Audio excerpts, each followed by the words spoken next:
Hi friends, நான் உங்கள் ஹேமா. நான் இப்போ ரீசெண்டாக அவள் வீடு நடத்தின குக்கிங் காம்படிஷன் அட்டன் பண்ணியிருந்தேன். அந்த வீடியோஸை நான் அப்லோட் பண்ணியிருந்தேன், எல்லோரும் பார்த்துருப்பீங்கன்னு நினைக்கிறேன். அதில் நிறைய ரெசிபிஸ் சமைச்சிருந்தேன். அதில் ஒன் ஆஃப் த ரெசிபி வந்து கோகோனட் பர்ஃபி. இன்றைக்கி கோகோனட் பர்ஃபி எப்படி பண்ணணும்னு நான் சொல்ல போகிறேன். சுக்கு ஏலக்காய் பொடிச்சு நான் எடுத்து வச்சுருக்கேன். Ghee, coconut, sugar.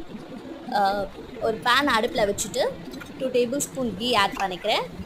நான் வந்து 2 பவுல்ஸ் ஆஃப் கோகோனட் வந்து எடுத்து வச்சுருக்கேன்.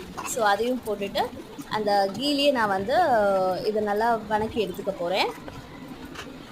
ரொம்ப ரோஸ்ட் ஆக வேண்டாம், ஓரளவுக்கு நம்ம அந்த கீ ஃப்ளேவரோட அது வணங்கினா போதும். இப்போ இன்னொரு பவுலில் ட்ரான்ஸ்ஃபர் பண்ணி அதே பாத் வெசலில் சுகரும் கொஞ்சம் வாட்டரும் ஆட் பண்ணிக்கிறேன். அதில் வந்து 1 பிஞ்ச் ஆஃப் கொஞ்சம் சால்ட் டேஸ்ட்டுக்காக சுக்கு ஏலக்காய் பொடியும் போட்டு நல்லா ஒரு பாயில் வந்ததுக்கப்புறம் நம்ம வணக்கி வச்சுருக்கோம் இல்லையா கோகோனட், கீ போட்டு அதையும் நான் அதில் போட்டுட்டு இப்போ அந்த சிரப்லேயே வந்து கோகோனட் நல்லா வெந்து வர அளவுக்கு நம்ம பாயில் பண்ணி எடுத்துக்க போகிறோம். ரொம்ப வாட்டர் ஆட் பண்ணிடக்கூடாது.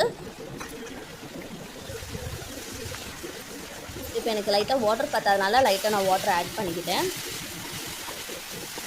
ஸோ அந்த வாட்டர்லேயே அது நல்லா வெந்து வரணும்.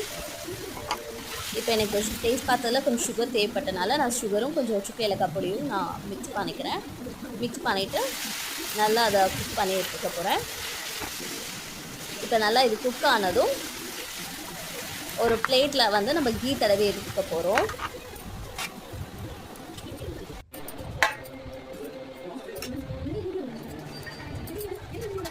இப்போ இந்த கீ அப்ளை பண்ண பிளேட்டில் நம்ம குக் பண்ணி எடுத்துக்கிற கோகோனட் வந்து நம்ம போட்டுக்கலாம்.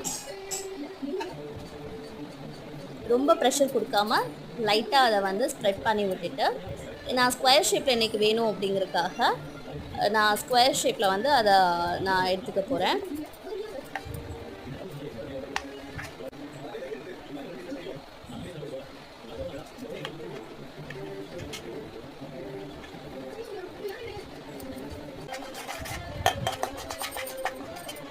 எனக்கு அது கொஞ்சம் பெருசாக இருந்தனால கம்ஃபர்டபுளாக இல்லைன்னு சொல்லிவிட்டு ஒரு ஸ்பூன் எடுத்துக்கிட்டு நான் அதை லைட்டாக தட்டி ஸ்கொயர் ஷேப் கொண்டு வந்துட்டேன்.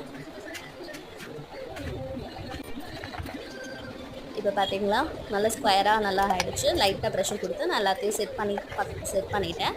இப்போ சூடாக இருக்கும் போதே நம்ம வந்து அதை கட் பண்ணி எடுத்துக்கணும். ஏன்னா ஆறிட்டால் அது வந்து கட் பண்ணும்போது உதிரியாக போயிடும். ஸோ அதனால் நான் சூடாக இருக்கும் போதே கட் பண்ணி வச்சிட்டேன். Coconut barfi ready.